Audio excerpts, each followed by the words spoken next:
if this goes well, this is the second run of Holmes in the Heartland. Do you think there is a third installment that will be involved, and how much longer will we have to wait for it? I think the original thing that Rob was talking about back after our first successful symposium that I had no hand in, I was just a guest. And that's why this one's going to be better. Oh, yeah, right. I think it was every 2 years, because that's usually what Sherlock symposiums do, is every 2 years. But that would make it 2025, and I don't know what's going on in 2025, but I'm sure there's something important. I don't know what's going on next month. Well, Rob, we have this Holmes in the Heartland symposium coming up next month. I'm just saying. Wow, somebody should really talk about that. I know. You better get your reservation in there, Rob. Yeah. I just booked my hotel room today, so I'm good. Support for I Hear of Sherlock Everywhere comes from MX Publishing, with the largest catalog of new Sherlock Holmes books in the world. New novels, biographies, graphic novels, and short story collections about Sherlock Holmes. Find them at mxpublishing.com. And by the Wessex Press, the premier publisher of books about Sherlock Holmes and his world. Find them online at wessexpress.com. And from listeners like you, who support us through Patreon. Bonus material, thank you gifts, and more await at patreon.com/I Hear of Sherlock. I Hear of Sherlock Everywhere, episode 266, Holmes in the Heartland. I hear of Sherlock everywhere since you became astronomer. In a world where it's always 1895, it's I Hear of Sherlock Everywhere, a podcast for devotees of Mr. Sherlock Holmes, the world's first unofficial consulting detective. I've heard of you before. You're Holmes the meddler, Holmes the busybody, Holmes the Scotland Yard Jack in office. The game's afoot as we interview authors, editors, creators, and other prominent Sherlockians on various aspects of the great detective in popular culture. As we go to press, sensational developments have been reported. So join your hosts, Scott Monty and Bert Wolder, as they talk about what's new in the world of Sherlock Holmes. You couldn't have come at a better time! Hello and welcome to I Hear of Sherlock Everywhere, the first podcast for Sherlock Holmes devotees where it's always 1895. I'm Scott Monty. I'm Bert Wolder. And Bert, did you know that Holmes is where the heart is? You know, I did. And interestingly enough, I discovered that after a bout of indigestion in a series of x-rays. My radiologist said, you know, it looks like Holmes is in your heartland. And I said, well, I guess so. Yeah, case closed. Heartburn in the Heartland. I think that'll be our follow-up episode to this. Heartburn. No, that's next year's conference. All the barbecue you can eat. Oh, I like that. Heartburn in the Heartland, a survey of barbecue institute. Oh, this is a great idea. Or a great idea for a cookbook or a bunch of reviews. Recipe reviews, spicy recipes. Yeah. Heartburn in the Heartland. We could go through the Sherlock Holmes stories and pick out various meats when they appeared, and then simply visit a barbecue joint loosely related to that particular meat and feast away. Yeah, but you're never going to find brisket, really good brisket, or prosciutto in the cases of Sherlock Holmes, unfortunately. Well, you know, I think that we could associate Black Giorgiano of the Red Circle with some good gabagool. Good gabagool. What is gabagool, by the way? Well, you know, it's. I think it was a Fred Flintstone phrase. No, that was Yabba Dabbagool. Yabba Gabagool. No, Capicola. I think it was von Herder's air gun. I think the first version of that actually shot prosciutto. That's how prosciutto got its name, by the way. Prosciutto was von Herder's assistant. and he was injured in a bizarre accident. And after that, Von Herter said, "Yeah, talk to Prosciutto." Now we call him Ricoletti of the Clubfoot. Oh, boy. Well, this is going to be a fun episode. We've got two individuals from the Holmes in the Heartland conference, Rob Nunn and Heather Hinson, who will be joining us today to talk about that upcoming conference. It looks like it's going to be a lot of fun, and we'll get into some of the details with them. And, well, of course, we want to make sure that folks stay tuned after the interview. We have our Canonical Couplet quiz coming up, where we're going to announce the winner from episode 265, and we will have another Canonical Couplet ready for anyone who wishes to participate. This is a fairly easy one, we should warn you. So if you would like to receive a bit of Sherlockian, well, I don't know if it's tchotchkes or memorabilia or what we'll call it, but it'll be something from the I Hear of Sherlock Everywhere vaults here, where we keep our prizes. We will be sending that on to the winner of the Canonical Couplet. So make sure you stay tuned for that right after the interview. And just a reminder, the show notes are available at ihose.co/ihose266, all lowercase. That'll take you directly to the I Hear of Sherlock Everywhere website, where you can do some further reading. You can sign up for email updates, because, of course, at the website we do have other postings other than the podcast. And you can even support the show there simply by clicking our Patreon button. For as little as $1 a month, you can be part of the community there, get some bonus material, even listen to these episodes without advertisements. Isn't that wonderful?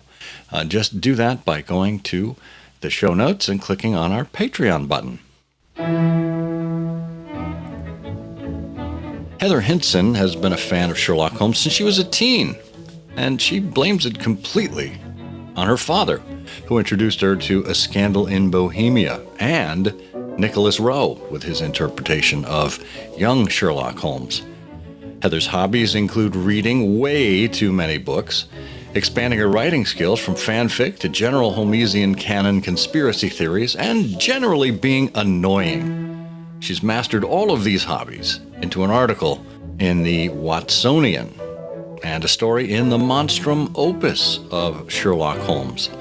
She's a member of the Parallel Case of St. Louis, the John H. Watson Society, and the Lion's Mane Literary Society, an online group that discusses Holmesian media in a modern lens.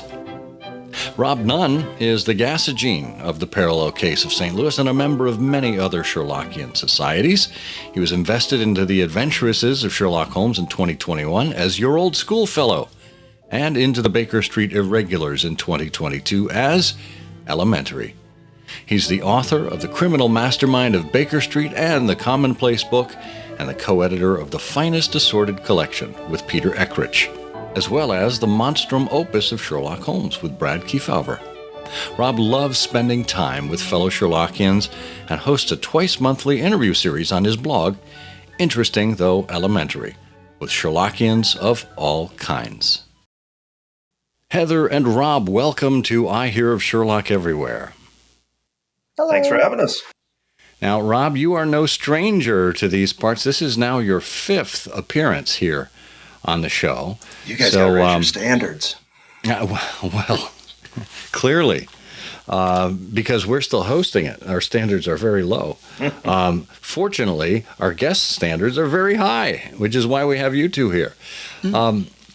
Rob, give us a refresher course how you first met Sherlock Holmes. I read my first story when I was about 22 or 23 and just kind of fell down the rabbit hole from there, read the entire canon, started reading some pastiche, then discovered the world of the writings on the writings, and way too many books and way too many dollars later, here I am with still involved with the hobby. At early 20s, that's late in life to be discovering Sherlock Holmes. Yeah, but since the average age of a Sherlockian is dead, I've got a good 80 or 90 years ahead of me. What was the first story that you read? A Scandal in Bohemia. A kid gave me the complete illustrated version for a Christmas present one year. and Scandal in Bohemia was the first one. There you go. Well, I'm happy to say that because of the age differential, you bring the average age of Sherlockians down from deceased to merely comatose.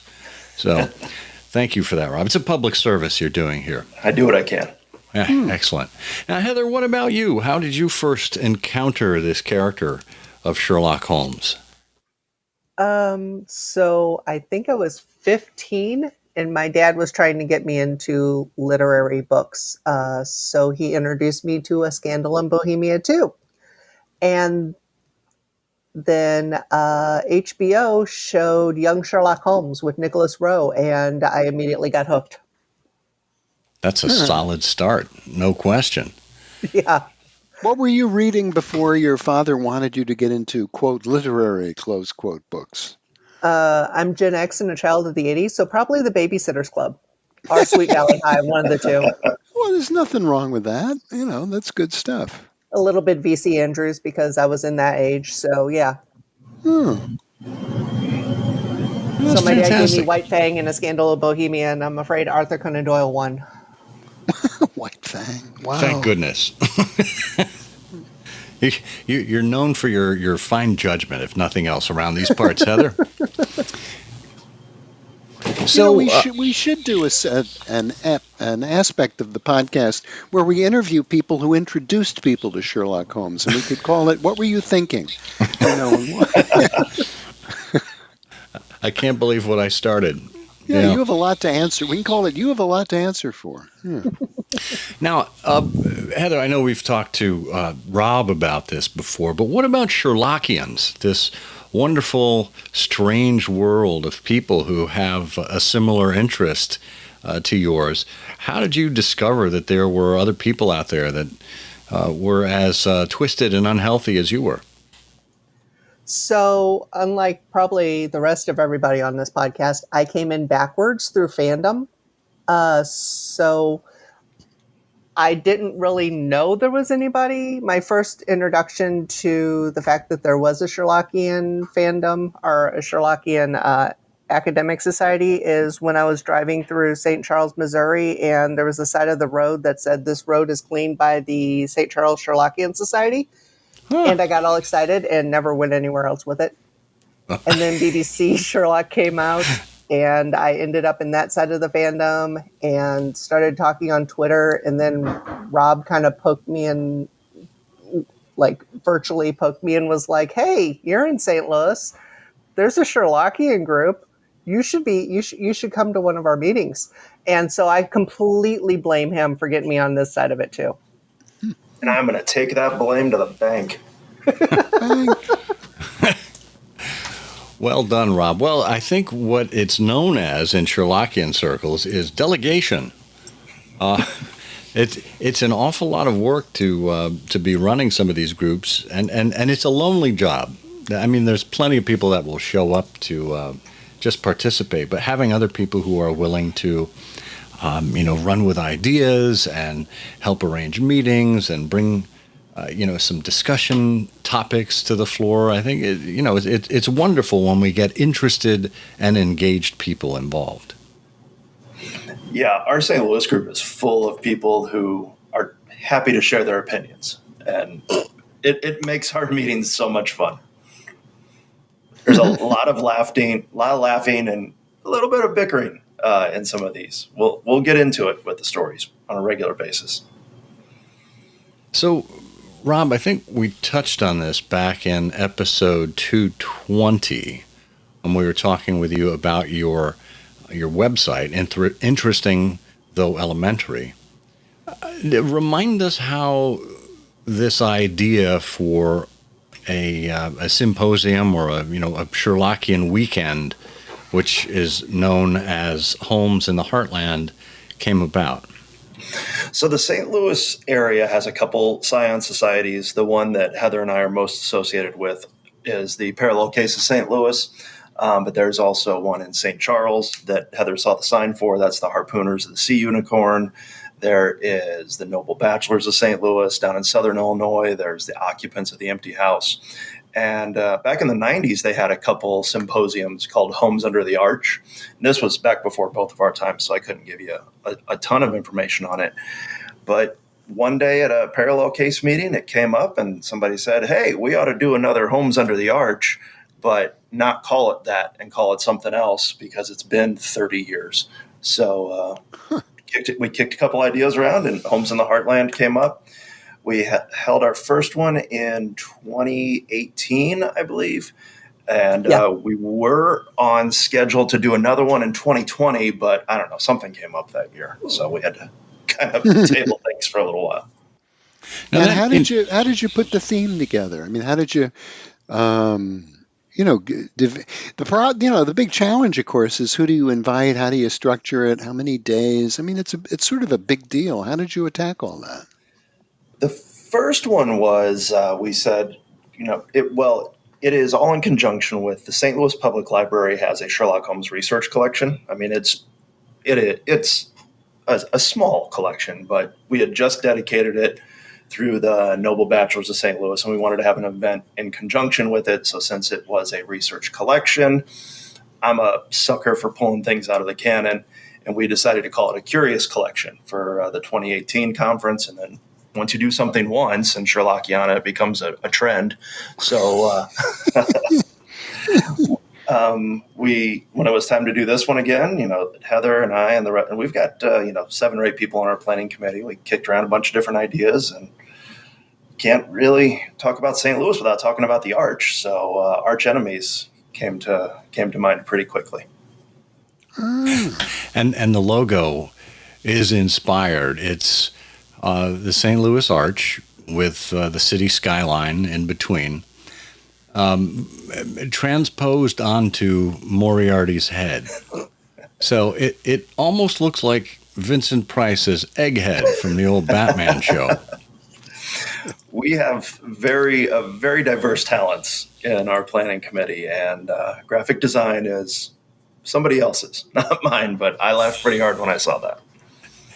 It's really something, and clearly, a wonderful play on words there. But when we think of arch enemies, I mean, are we talking about enemies of St. Louis, or are we talking about enemies within the canon?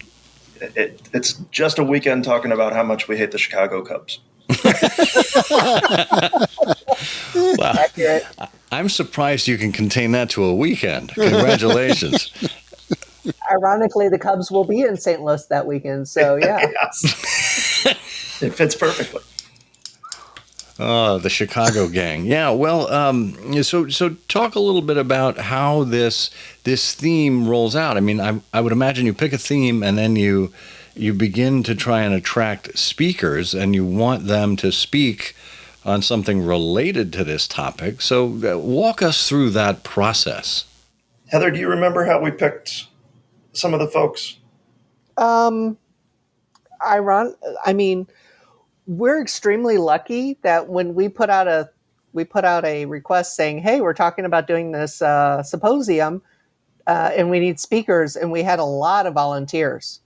So, and then that thing in 2020 happened. So then we had to go back to all those speakers and be like, hey, would you be willing to talk again? And some of them were.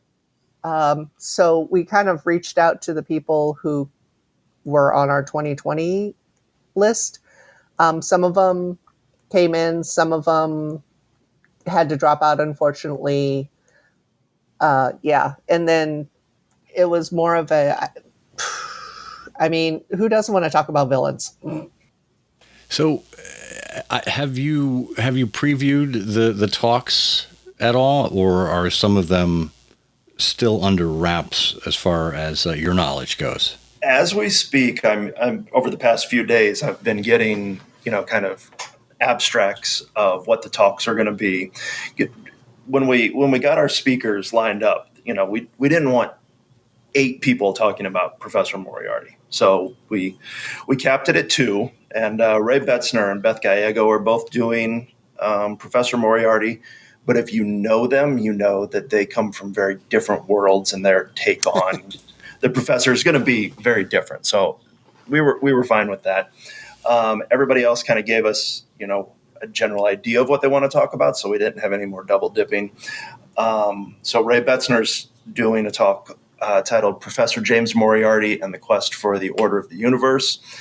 Beth Gallego is going to talk about how Moriarty is adapted in kids' media, whether it's books or TV shows, because, you can't really have a sociopathic mass murderer for 10 and 11-year-olds. And speaking of sociopaths, Monica Schmidt is speaking on, no, I promise it's the title, Sociopathy and Sherlock Holmes, based off of the BBC series. Kristen Mertz, we always want to make it a point to have one of our own members talk. So Kristen is somebody who's well known in like the 221B world. I'm sorry, the 221B-Con world. She's speaking on Sebastian Moran. Steve Doyle is going to do a talk on Baron Gruner. Cindy Brown's talk is titled "Guys I Love to Hate." The list keeps getting longer, and she promises me it's not about her dating life. So, but I just, as we were queuing this up, getting ready to go, Mike McSwiggan emailed me his synopsis, and I'm just going to read you 2 lines from this real quickly. The St. Louis Police Department has concerns that such a topic will inevitably cause a stampede for the exits. The organizers of this event also have expressed their concerns and have been printed alternate signage that renames this event Torture in the Heartland. So, wow. So I want to show up to see what Mike McSwiggan's talking about. If history is any guide, he will deliver. Yes, the ultimate arch enemies of the canon. I love it. That's a lot of fun. And to your knowledge, has there ever been a gathering before? Now, obviously, you talked about your previous one, but from as many Sherlockian symposia as you can think, has there ever been one focused on the villains before? Not that I'm aware of, and I love reading the history of this hobby, and I've yet to hear something focused just on. I mean, there's the Moriarty podcast by Madeline, but a whole weekend in symposium is new to me. We are trendsetters. Yeah, the only thing I can think of is maybe one of the triennial conferences from the Norwegian explorers. Yeah. But didn't they do something? I think they did Victorian criminal classes back in 1993, rogues, rascals, and ruffians. Yeah. But that was it. That sounded more like the street criminal rather than the, kind of the arch nemesis level. This is wonderful that you've got this kind of take on it. So why don't we take a quick break here, and then when we come back, we'll continue to talk with Rob Nunn and Heather Hinson about Holmes in the Heartland. Stay with us.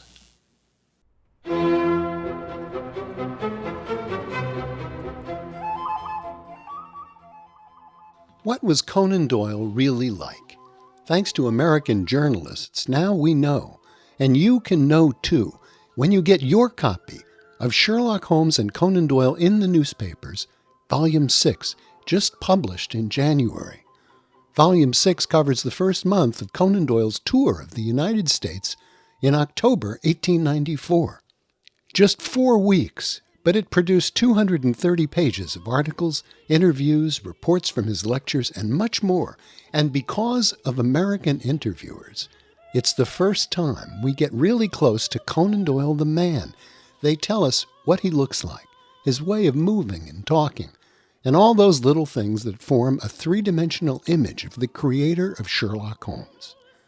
Get your copy of Sherlock Holmes and Conan Doyle in the Newspapers, Volume 6, edited and annotated by Matthias Bostrom and Mark Alberstadt at wessexpress.com today.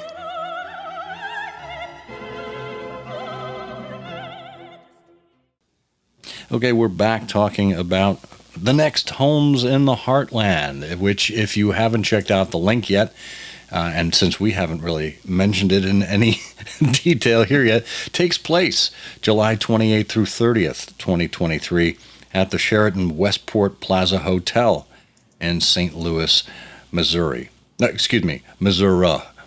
I want to make sure I'm speaking correctly with the regional dialect.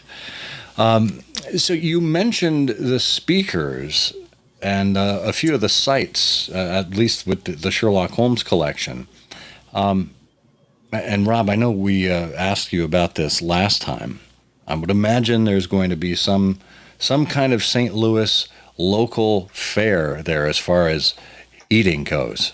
What can we expect? So Friday afternoon, for people that can come in early, the St. Louis Central Library is just a gorgeous piece of architecture. And they are going to give participants an architectural tour of the area, and you can see the St. Louis Sherlock Holmes Research Collection in their rare book and manuscript room. Unfortunately, the library closes at 5, so it's in the afternoon. But then after that, we purposely built in some unstructured time, because I don't know about you guys, but when I go to these events, the best part is hanging out with other Sherlockians. So 100%. Friday night is wide open.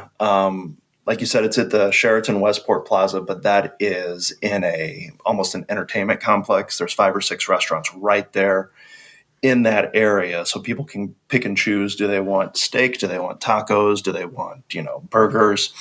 And it won't be as free range as we make it sound. There will be kind of a coordinated effort to get people with other people, so nobody will be left. And the Saturday's an all-day thing that will be at our convention center that we're hosting it in, and then Sunday, like, it's called Arch Enemies, so let's take people up in the Gateway Arch.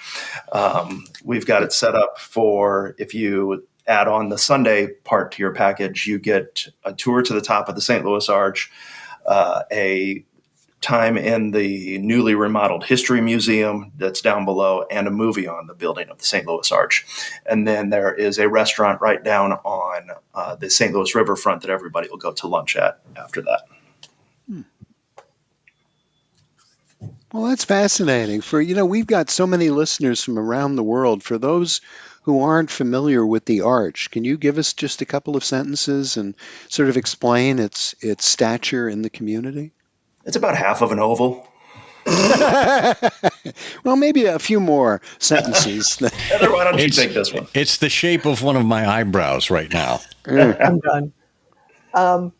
So the Gateway Arch is just a monument it's listed as the gateway to the west. It's literally just a very large arch that is hollow in the middle, and they take tours up there so you can see pretty much all the swimming pools on top of all the very tall buildings.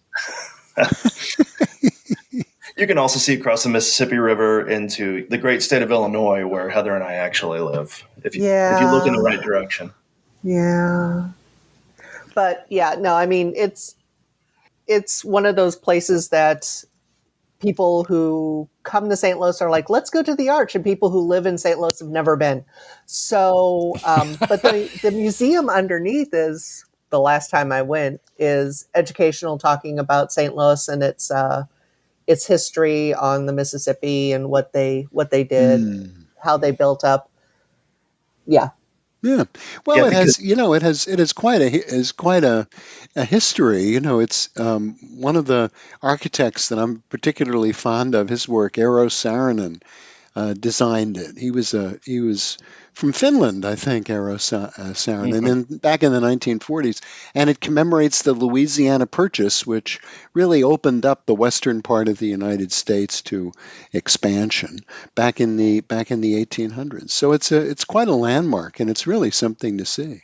And the movie that's included with Sunday talks about how Eero, I'm going to butcher the last name, but how he there was a contest on what monument should go there. And a lot of people are like, I don't know, like build a circle, or just like another Washington monument or something like that.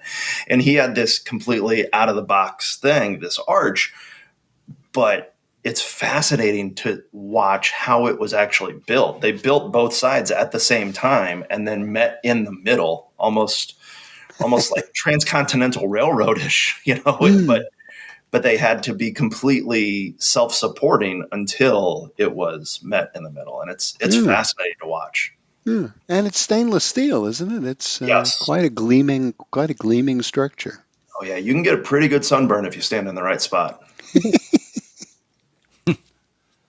Well, that's absolutely fascinating for people that haven't been to St. Louis before. I mean, it's definitely worth checking out. It's worth a trip.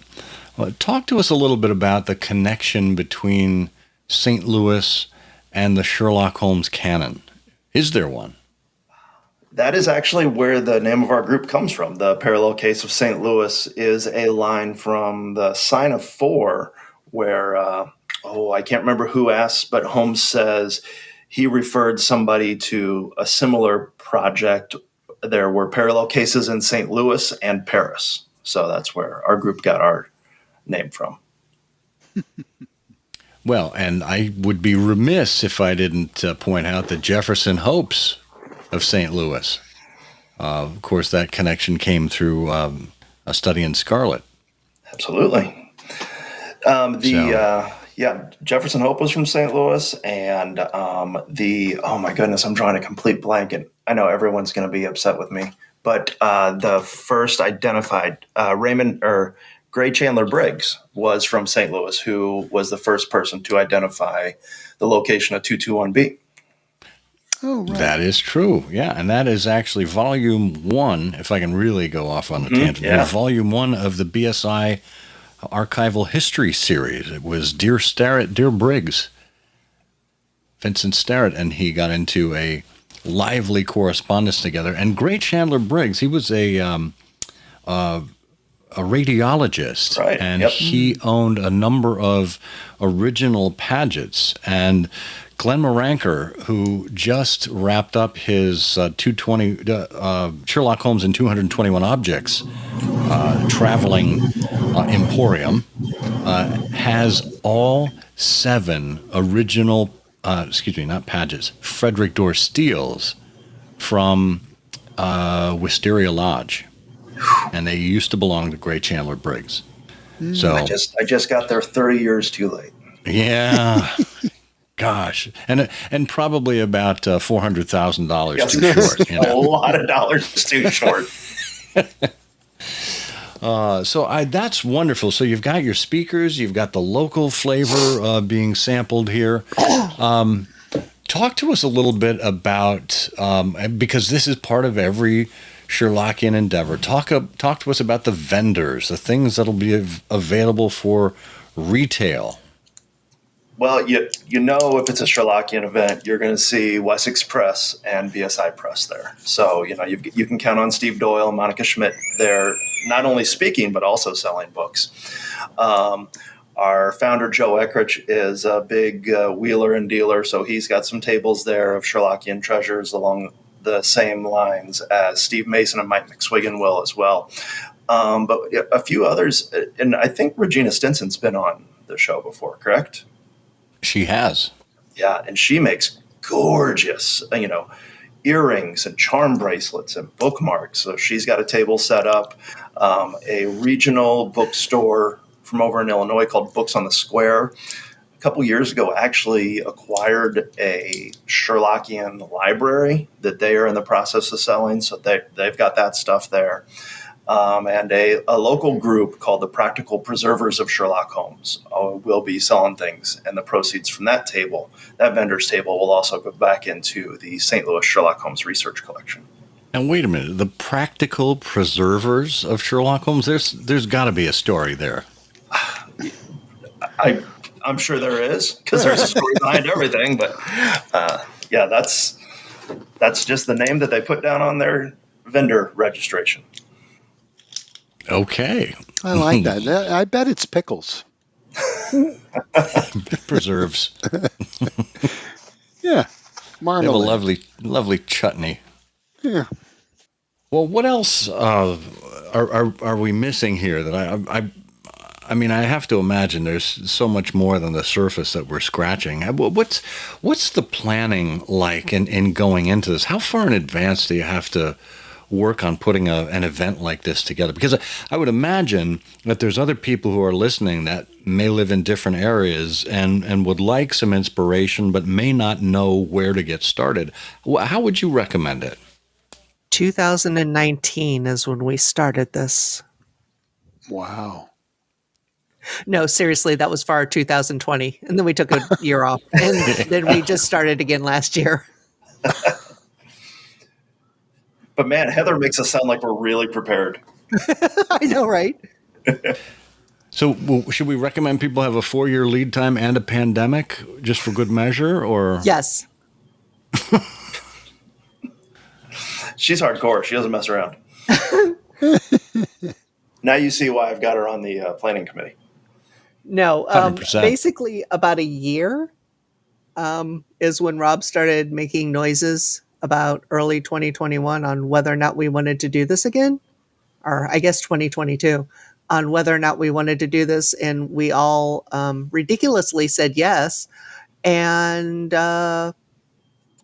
it went kind of quiet for a while. And I think maybe about October, November is when you started like making noises again about, hey, come to New Year, we should probably seriously start getting on this. So many emails. So many emails. I think it was quiet until after the BSI weekend, and then he just like, I guess, put it in full tilt, and we've been running ever since. It's amazing. You get around other Sherlockians and all of a sudden you get all pumped up with all the stuff you want to do. And I knew I had quite a crew here, like I said, 6 or 7 folks on the planning committee that are just like, yeah, we can get things done. So, our planning committee is, Cindy Brown, who's helping from Ohio by way of Texas. Like I said, Joe Eckrich, our founder, Heather's here, Brad Kefauver from Peoria, Illinois, Kristen Mertz, Adam Presswood. We've got just a really good group of local and regional Sherlockians just handling everything from the Arch Tour to where people are going to park on certain things. But one thing we haven't talked about yet is the dinner banquet. Heather, do you want to kind of tell people what they're in for with that? Sure. So we are having a dinner banquet at the Westport, and it's going to be a nice, clean, dinner and stuff. And about 6:45, Brad and Steve are going to join up to the Alpha and Goose Club, which is basically trivia. But I believe that Steve is going to wear a goose costume. And it's based on, oh my God, the Blue Carbuncle. And so it's basically Sherlockian trivia. And if you get things right, you get a Blue Carbuncle. And then it just becomes a contest. I had the pleasure, or the privilege, I guess, to see it in 2022 at 221 Beacon, where it started out with an entire room full of participants and ended up with Ashley and Madeline going head to head. And it was a very, very, very close match until Ashley won by like 1 point. Wow. And so, yeah. The Blue Carbuncles that people win, where do those come from? Brad. Oh, I was under the impression that they were getting coughed up by the 6 foot tall. They might have been getting Texas coughed up by our goose, but I believe Brad is the person who stuffed the goose with the Blue Carbuncles in the first place, and they're both going to kill me for that. Extra points if somebody runs up behind Steve while he's in the costume and gives him the Heimlich maneuver and he coughs one up as a result. I will buy a beer for the first person that does that. You heard it here, folks. Get lined up. Well, and St. Louis is no stranger to beer culture either. So, yeah, that is one thing. When St. Louis, when we picked our hotel, we're like, there has to be a very good unofficial gathering spot, and there are some good bars right around that area. We are working on solidifying one right now, but yeah, people will not be disappointed by the nightlife at Homes in the Heartland. Well, it's easy to walk back to the hotel from the bars, so That's also No a driving plus. necessary. There you go. Exactly. Well, it's either that or if you can find a carriage, a nice little broom, and hook up a couple of Clydesdales to it, that would be the pair of beauties that Holmes referenced in A Scandal in Bohemia. You know, Man, could you imagine cleaning the streets after that thing? Well, it's a great program. These things are just so much fun. And, for our listeners, we can tell them that it's not too late. If you would like to attend Homes in the Heartland, I presume it's not yet sold out, is it? Oh, no, we are getting there. The hotel rooms, we have had to expand our block of rooms at least once already. So if you're thinking about it, even 50-50, I would definitely recommend getting that hotel room locked in, because once the rate is gone, the rate is gone. And then there's two different registration packages, because I know, some people can come in early on Friday, some people can stay late on Sunday. So there's a 2-day registration and a 3-day registration. 2-day covers the Friday tour at the library and then all of Saturday. And then the 3-day registration would be all of that plus Sunday's activities at the Arch and the riverfront. So 2 different price points depending on what your schedule allows. Now, what about things to pack? I know that, sometimes when we have these kinds of conferences, there's an opportunity for folks to, if you want to, you could get a little fancy dress and things like that. Is there anything like that in the program? Oh, well, I mean, if you're hosting, sure. Are you going to have a costume contest there for us, Bert? Oh, that's a great idea. That's a terrific idea. Where's my redheaded wig? I think, it's fairly casual, maybe make sure your T-shirts don't have holes in them, but nothing too fancy. Shoes. Yes. Yeah, definitely, especially on, Friday and Sunday there'll be quite a bit of walking, but we're not, this is Midwestern hospitality. We're not going to be stuffy and very nose in the air for you here. It's the best. If you want to wear something fancy dress for the banquet in the Alpha Goose Club, that's perfectly fine. Just remember this is late July and you will sweat it all off. At our last one, Joanne Zahorsky-Reeves and her daughter came in just gorgeous Victorian dresses. Of course, they were in the air conditioning the whole time, so they were fine. Yes. But, I mean, well, as long as, you know what, no shirt, no shoes, yeah, you'll be fine. Come on in. We'll see you out at the pool. That's right. Fantastic. Well, it's Homes in the Heartland 2023 Arch Enemies. We'll have a link in the show notes where you can go to register for the program and read more about it. It does take place in St. Louis. As you've heard, sounds like a really wonderful weekend, July 28th through the 30th there. I'm only sorry to say that Bert and I will not be available to join you for this, but one of these days. Yeah. That's a threat I'm going to hold you to. Oh, yeah. We'd love to come. We'd love to come. It's a good time, too. Well, Rob, Heather, thanks so much for joining us here on I Hear of Sherlock Everywhere and sharing a little bit about Homes in the Heartland with us. Thanks for having us. Thanks for having us.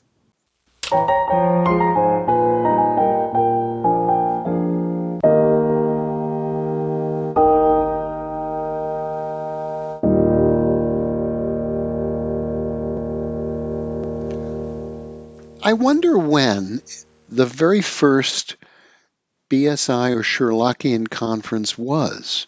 I wonder if this was... this goes back beyond or earlier than Bob Tomalin's conferences. It's just, so much work, but it's a wonderful thing. And it just shows you the depth and the breadth of interest in the cases of Sherlock Holmes. And this program that they have in July is wonderful. And the speakers, Monica, Mike McSwiggan, Ray Betzner, Steve Doyle, Cindy Brown. It's really great. And the theme is so much fun, the Arch Enemies Conference. And if our listeners haven't been to these things before, it's a lot. It really is a lot of fun just to meet new friends, to meet old friends, to see people you don't see all that frequently, to enjoy some of these talks and to just have a great deal of fun and to explore. If you've never been to St. Louis, it's a wonderful opportunity to see the city. Yes, all of that. To answer your first question, in terms of the first Sherlockian symposium, I think it probably gets its origins from John Bennett Shaw, if I'm not mistaken. We talked with Jim Hawkins on episode 171 about that giant of a Sherlockian, John Bennett Shaw, and his Shaw symposiums that he would put on. I think those go back to the early to mid 1970s, if I'm not mistaken. A number of people got their starts around that time, like Ray Betzner and a few others. And I think that in turn inspired Bob Tomlin in his Autumn in Baker Street weekends. Oh, interesting. So I think that's where we can probably put a pin in it. But it's fascinating to just watch this begin to evolve and how much life it's taken on. We've got these major weekends like 221 BCon and, of course, the BSI weekend, which has, ballooned beyond just the BSI dinner into, 5 days worth of activities. And some are as lightly planned and informal as we just talked about. And, not that Homes in the Heartland is lightly planned. It's well planned, obviously, but more on the informal side versus others that are very structured and, involve costumes and, formal presentations and whatnot. It's lovely to have all of these options at our fingertips these days. It is. And, I was just thinking, because I think I've seen online, there has been a conference, I think, running within these last few days in Switzerland. And the lesson to me of all of this, Scott, is we need to get out more. We definitely do. We need to take the IHOSE show on the road. Yeah.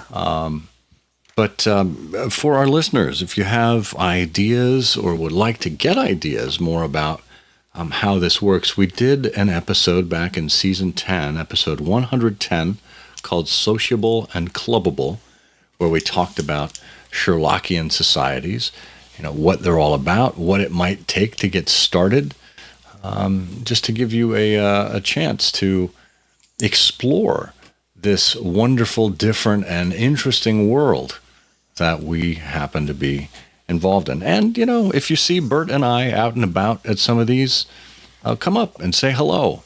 Shake our hand, and maybe we'll give you a sticker. Maybe we'll give you an IHOSE mug. Who knows? But we're delighted to meet and greet and eat and have a seat on the IHOSE beat. That sounds so sweet. Well, our friends at MX Publishing continue to churn out some amazing work. The MX book of new Sherlock Holmes stories is now up to part 36. And this set is called However Improbable. And there are 58 new Sherlock Holmes adventures collected in 3 companion volumes. And remember, the MX book of new Sherlock Holmes stories began as a project in 2015. And it featured traditional canonical adventures set within the canonical time period. And it's written by many of today's leading authors. And the new volume is continuing on the tradition of the multi-volume sets. In 2017, there was Eliminate the Impossible, 2-volume set. In 2019, there was a 3-volume set, Whatever Remains Must Be the Truth. And now, of course, we have However Improbable. And in this case, we have tales of Holmes's encounters with seemingly impossible events, ghosts and hauntings and crimes and events that have taken place, but happened. They apparently did. 58 stories in 3 companion volumes. Best new Holmesian and Sherlockian storytelling abounds. Edited by David Markham. Pick up your copy of the latest volume of the MX book of new Sherlock Holmes stories at mxpublishing.com today.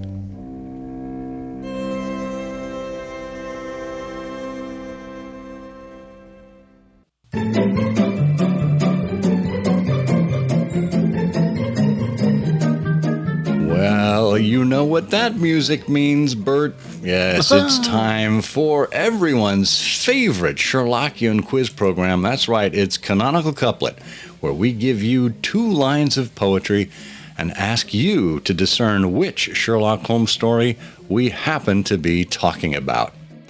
If you recall, around these parts, the last time we were here, we gave you this clue. Poor lady, victim of a pious knave, was almost buried in a double grave.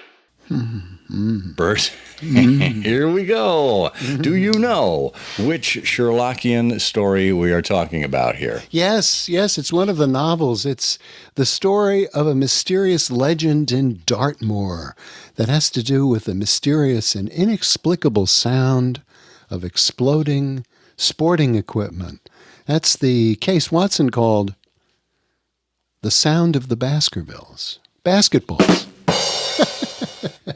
Boy. The sound of the basketballs. You know, I like that. Even though you correct yourself, it's still incorrect. I don't know how you do it.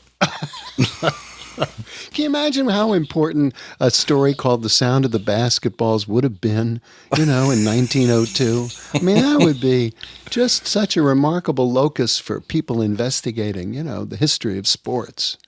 Well, if I were Dr. James Naismith, I'd be on the line with my lawyers right away for copyright infringement.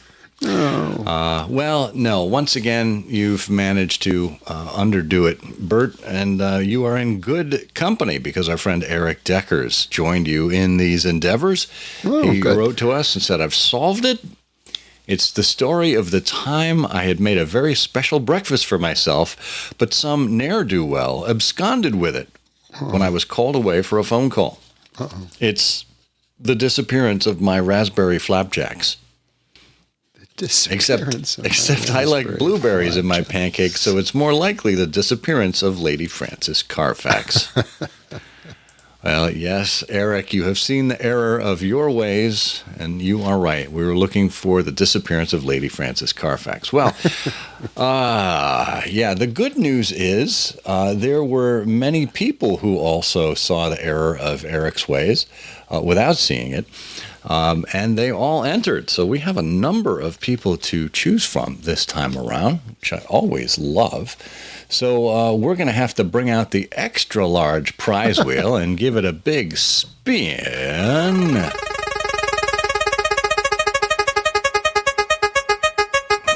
Okay. And it looks like that is number 41. 41, and that corresponds to Heidi Eastman. Yay! Right, Heidi, congratulations. Heidi tells us she really wanted to put her hat in the ring, and she did so with great aplomb. So congratulations, Heidi. We will have something, I think we promised you something theatrical from the IHOSE Vaults. So expect that in the post fairly soon. Well, let's turn our attention to the latest canonical couplet in which we give you this clue.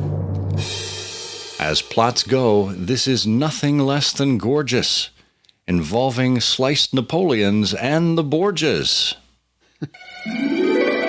If you know the answer to this episode's canonical couplet, put it in an email addressed to comment@ihearofsherlock.com with canonical couplet in the subject line. If you are among all of the correct answers and we choose your name at random, you'll win. Good luck. All right. Well, I think we'll have some kind of Sherlockian tchotchke, something from the IHOSE Vaults here, something random. We do have a lot of good things to choose from, so there is no dearth of material there. So, yeah, let's encourage. I mean, look, if you can't get the answer to this one, then your name must be Bert Wolder. We should open up the IHOSE Vaults and see if we could give someone that great prize, one of the velvet-covered seats that you have from the old Lyceum Theater. You should just take that down to the UPS store and mail that out. I've tried that before, but I can't fit it through the slot in the at the store there. They make you put everything in that big bin, and I couldn't get it in the slot. So I know those architects for the Lyceum, they weren't planning ahead. No, fools. Yes. Well, lots of stuff going on here. I think it might behoove us to mention before we are done here that there are a few events coming up that people might think about getting involved in. A couple of online events. One, I heard from the nice folks at the Portsmouth Library over in England. They have a worldwide Doyle 2023 speaker series that kicks off on June 26th with Ross Davies and Mark Jones, talking about Arthur Conan Doyle and the adventure of the Gaola malediction. And it moves on to another presentation by Michael Gunton on June 28th. Brian Woods on July 3rd about Conan Doyle and supernatural stories. July 4th, it caps with a presentation from Dr. Christopher Petard on Sidney Paget's visions of Sherlock Holmes. So we will be posting something to the I Hear of Sherlock Everywhere website fairly shortly about that. So we'll have all of that information available to you. In addition, there was one I just saw from our friend Steve Mason, who shared... Oh, here it is. He shared news about a celebration of a life for Russell Merritt. It's a live stream invitation from Russell's sister, Carol Merritt Nichols, and cousin Dennis Merritt to honor Russell Merritt's extraordinary lifetime at the Berkeley Art Museum, and it will be live streamed. And that will take place on Sunday, July 9th, 2023, beginning at 10:30 a.m. Pacific time. So it'll be 1:30 p.m. Eastern time. So we'll have a link to that in the show notes as well if you'd like to register to participate in that live stream. Russell was a great friend of the show here and just an absolute scholar when it came to silent films. And instrumental in the restoration of so many great silent films, including the William Gillette Sherlock Holmes and the Barrymore, too. I think the Barrymore Sherlock Holmes. Yeah. But Russell's irreplaceable. Wonderful, wonderful con man. Brilliant. Really is. And we had Russell, I think, on a couple of episodes here. We'll put those in the show notes so you can go back and listen to Russell's genius at work. And just such an affable personality. Well, I think that wraps things up for us here, Bert. Any last words from you? Goodbye. Oh, that's a great one. I never thought I'd hear you sum things up so succinctly. Yes. Goodbye. Goodbye. Well, we can't just leave it at that. We need to sign off with our typical IHOSE signy-offities. You and your technical terms. Yes. Well, we call it jargon around these parts. Jargon. I had a jar full of jargon at one point, but it broke, and I had to put it in a Ziploc bag, and then it became useless for some reason. I couldn't figure out useless jargon. That's exactly what it should be. Well, yes. Let's run along, shall we? And until the next time we're around these parts, this is the Joggin' Scott Monty. The Joggin', and I'm the completely stationary Burt Wolder. And together, we try to say, the game's afoot. The game's afoot. I'm afraid that in the pleasure of this conversation, I am neglecting business of importance, which awaits me elsewhere. Thank you for listening. Please be sure to join us again for the next episode of I Hear of Sherlock Everywhere, the first podcast dedicated to Sherlock Holmes. Goodbye, and good luck, and believe me to be, my dear fellow, very sincerely yours, Sherlock Holmes.